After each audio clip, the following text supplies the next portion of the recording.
ഈയിടെ ഇന്തോനേഷ്യയിൽ ഒരു ചെറുപ്പക്കാരൻ ഒരുത്തനെ അങ്ങ് തല്ലിക്കൊന്നു.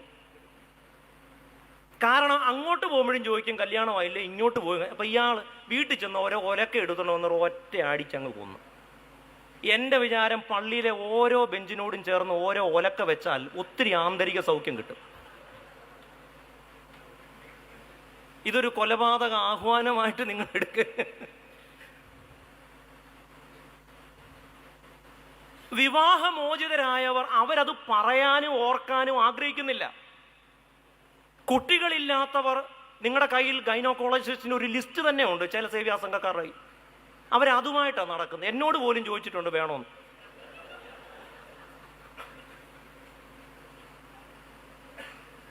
ജോലിയില്ലാത്തവനോട് എന്നും ജോലിയില്ലേ, കെട്ടിയില്ലേ, കുട്ടിയില്ലേ, കെട്ടിയിട്ടില്ലേ, എന്തോത്തിന്റെ ഏനക്കേടാന്നാ ഞാൻ അറിയാൻ മേലഞ്ഞിട്ട് ചോദിക്കും.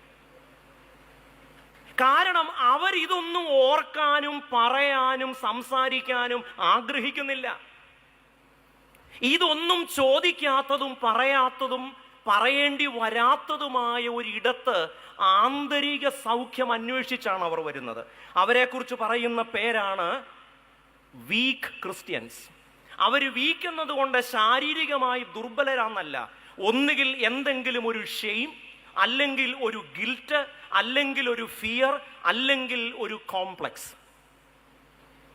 എന്നെ കേൾക്കുന്ന പ്രിയപ്പെട്ടവരെ, കുറെ ചെറുപ്പക്കാരെങ്കിലും പള്ളിയിൽ വരാത്തത് നമ്മുടെ ഒരിക്കലും അവസാനിക്കാത്ത ഐസക് ന്യൂട്ടണ് പോലും ഇത്രയും ചോദ്യങ്ങളില്ലായിരുന്നു.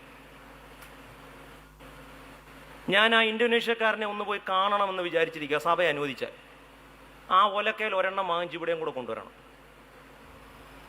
ഞാൻ പറഞ്ഞു വരുന്നത്, പൗലോസ് അപ്പോസ്തലനെ ചോദ്യം കൊണ്ട് മുറിവേൽപ്പിച്ചവരാണ് യെരൂശലേമിലെ പലരും. അവൻ കൊലപാതകം ചെയ്തിട്ടുള്ളവനാണ്.